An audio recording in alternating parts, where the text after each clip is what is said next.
On passe maintenant la parole à Monsieur Adja, Eric Adja. Vous êtes enseignant-chercheur à l'université d'Abomey-Calavi au Bénin. Vous êtes titulaire d'un doctorat en IA et vous êtes président d'AFRIA, qui est l'agence francophone pour l'intelligence artificielle. Donc je vous laisse la parole pour nous présenter AFRIA, votre action et votre vision aussi sur les besoins de formation et les besoins de compétences.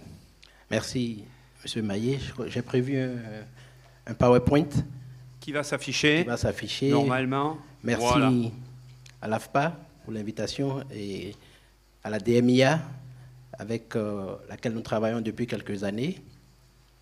L'AFRIA, justement, a été portée sur les fonds baptismaux, comme on dit, dans les locaux de l'ancien centre des hautes études du ministère de l'Intérieur, dont le préfet Jaspers était directeur, avant d'être nommé délégué ministériel à l'intelligence artificielle. Donc l'AFRIA, en fait, c'est une initiative née en France, mais pour les pays francophones, pour l'ensemble des pays francophones, afin de développer des formations en IA.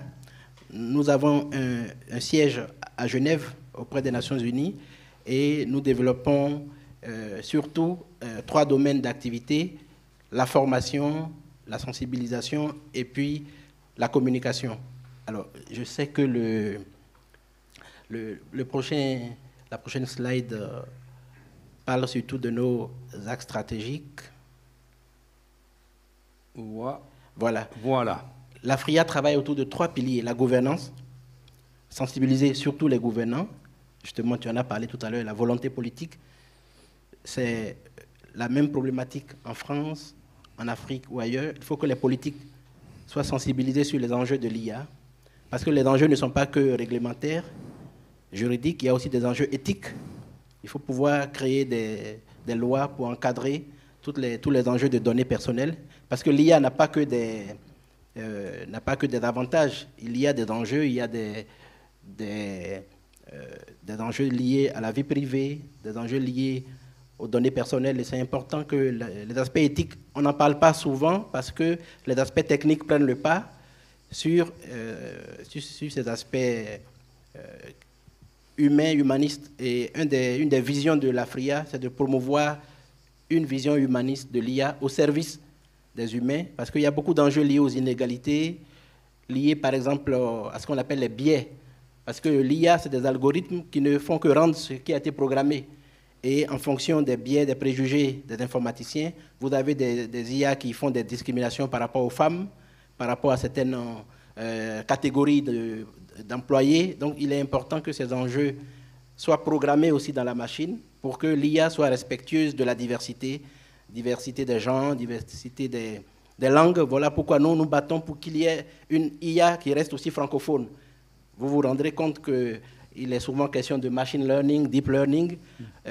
Nous plaidons pour qu'on parle d'apprentissage machine, qu'on parle d'apprentissage profond, qu'on puisse parler de l'IA en français.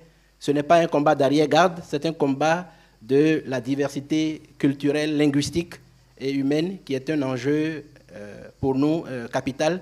Sinon, le risque, c'est que l'IA ne puisse contribuer justement à cette pensée unique de pouvoir uniformiser disons, la pensée. Bon, ça, c'est des aspects sur lesquels il y a beaucoup d'écrits aujourd'hui. Et c'est à travers la gouvernance, à travers la formation et surtout la communication qu'on peut garder une certaine vigilance citoyenne par rapport à l'IA. Prochaine slide, s'il vous plaît. Alors, nous sommes implantés surtout dans quelques pays en Afrique, au Bénin, au Sénégal, en Côte d'Ivoire. Nous avons un bureau au Vietnam, en Asie du Sud-Est, qui est un pays membre de la francophonie, et puis au Canada. Là, je passerai rapidement là-dessus pour la prochaine slide. Nous avons récemment publié un ouvrage sur les enjeux de la coopération internationale en matière de l'IA. Notre objectif est de faire en sorte que l'IA ne soit pas que l'apanage des spécialistes, mais aussi des philosophes, des diplomates, pour que l'IA devienne aussi un enjeu justement de coopération entre les pays pour favoriser les échanges. C'est d'ailleurs la prochaine étape, nous parlerons des enjeux de formation entre l'Europe et l'Afrique, entre la France et l'Afrique, entre la Méditerranée et l'Afrique, parce que justement l'IA peut permettre de tisser des ponts pour faire en sorte qu'il y ait vraiment des coopérations interuniversitaires ou des coopérations dans la formation professionnelle, dans la formation des adultes. Ce sera, je crois, l'objet des prochaines... Bon, ça, c'est la liste de quelques partenaires que nous avons mentionnés. Nous pourrons continuer sur les prochaines slides. Actuellement, nous faisons une formation sur tout ce qui est IA et Neospace, l'IA et le spatial, parce qu'il y a des enjeux aussi par rapport aux satellites, pouvoir faire en sorte que l'IA puisse permettre de mieux observer la Terre, tous les enjeux de changement climatique. L'IA a aussi son mot à dire dans l'interprétation des données issues de l'observation spatiale. Ça, c'est l'un de nos projets actuellement pour être dans ce que nous faisons au niveau de la recherche et de la formation. Alors, comme je ne vois pas très bien depuis ici, je vais me lever parce que ça devient la partie la plus concrète de l'exposé. Alors, quelques initiatives en matière de formation en IA en Afrique actuellement. Il y a un centre africain de l'IA basé à Brazzaville qui vient d'être créé avec l'appui de la Commission économique pour l'Afrique, qui fait surtout de la recherche. Nous avons le Dakar Institute of Technology au Sénégal, qui fait des certifications en licence, en master, surtout dans le domaine Big Data. Au lieu de Big Data, j'aurais dû dire données massives, ouais, hein, pour rester en français, pour rester cohérent, n'est-ce pas, avec notre idée. Mais voilà, c'est difficile, mais il faut essayer de rester francophone. Et justement, il y a des formations sur la programmation, sur le langage Python, dont on a parlé ce matin, sur un certain nombre le traitement automatique du langage naturel, le traitement d'images. En Égypte aussi, il y a un institut très important de technologie de l'information. En Afrique du Sud, au Kenya, au Ghana. Donc, il y a des pôles de formation qui se mettent en place. Et justement, l'idée, c'est de pouvoir voir comment créer justement des partenariats avec ces institutions qui, justement, sont beaucoup plus dans le général et qui auraient besoin de formation, surtout dans le domaine professionnel, de formation des adultes, parce que c'est le parent pauvre. C'est le parent pauvre des formations en Afrique, le côté vraiment professionnalisant, le côté des métiers. Et je crois qu'il y a des éléments de partenariat assez intéressants à noter avec ces différentes structures qui ont déjà des formations en intelligence artificielle. Un exemple concret de coopération franco-africaine, justement, l'AFRIA a signé l'année dernière avec l'ESTIA, l'École supérieure des technologies industrielles avancées, à Biarritz. Nous avons signé un partenariat pour créer un master en intelligence artificielle entièrement à distance. C'est l'un des tout premiers masters aujourd'hui qui est complètement délocalisé à travers ce qu'on appelle des campus associés numériques et qui permettent à des étudiants au Bénin et en Côte d'Ivoire de pouvoir préparer un master en IA sans bouger de leur pays, pour pouvoir permettre justement aux gens de rester dans leur pays, mais de pouvoir suivre des formations de haut niveau. Et ça, c'est un des enjeux aussi, une des réponses indirectes, bien sûr, aux questions de flux, aux questions de migration. Je crois que c'est important de pouvoir favoriser ce genre de formation à distance. Et il y a d'autres pays, justement, en discussion, où on pourrait aussi, avec certainement d'autres institutions, créer ce genre de passerelle en ligne. Alors, justement, l'idée, c'est quoi? Avec l'UNESCO a identifié des besoins et des opportunités en matière de formation en intelligence artificielle. Un des premiers besoins identifiés par l'UNESCO, c'est comment accompagner les pays à créer et à renforcer le cadre réglementaire. C'est-à-dire que beaucoup de pays africains aujourd'hui ont besoin de conseils pour rédiger des stratégies nationales en IA. Puisque il n'y a pas si longtemps que la France l'a fait avec le rapport Villani, c'était en 2018.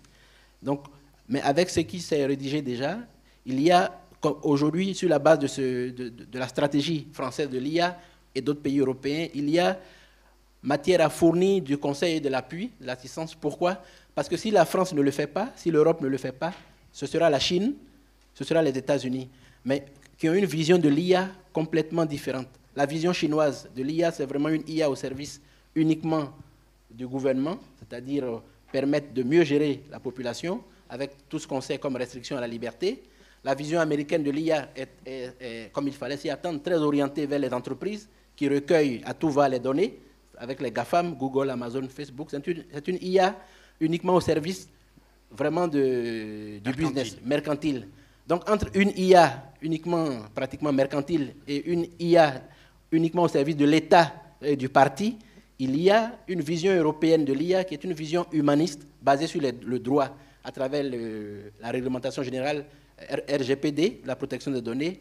L'IA à l'européenne est une IA justement qui a une vision humaniste, qui est fondée sur les valeurs de l'Europe. Et cette IA-là, à notre avis, correspond mieux à ce dont l'Afrique pourrait avoir besoin aujourd'hui pour ne pas devoir choisir entre l'IA américaine et l'IA chinoise, mais une IA justement européenne. Et justement, à cause de cette contiguïté historique, géographique, territoriale, il y a un enjeu non seulement civilisationnel, mais il y a un enjeu technique, un enjeu économique, et de pouvoir faire de l'IA justement avec les techniques européennes, avec la vision européenne de l'IA qui est d'être au service des entreprises, mais avec la protection des données personnelles. Donc là, c'est vraiment un des besoins et opportunités en matière de coopération avec l'Afrique. Le deuxième besoin, on en a parlé, c'est les formations diplômantes et certifiantes, orientées métiers. On a parlé des data scientists, des data stewards, donc il y a vraiment un besoin. Il y a un besoin, mais c'est un besoin qui n'est pas que, disons, qui n'est pas que seulement utile, c'est un besoin qui peut être financé, qui est finançable, qui est solvable, parce qu'il y a des budgets, de l'Union européenne, il y a des budgets de l'AFD pour accompagner ces pays. Donc si des institutions comme l'AFPA en ont la vision, il y a effectivement ce qu'il faut pour que ce soit une formation, ce soit une coopération qui puisse être solvable.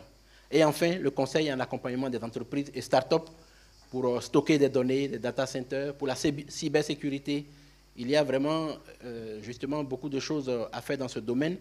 Mais l'enjeu, au-delà vraiment des aspects techniques, une fois de plus, l'enjeu c'est vraiment le choix en termes de projet de société.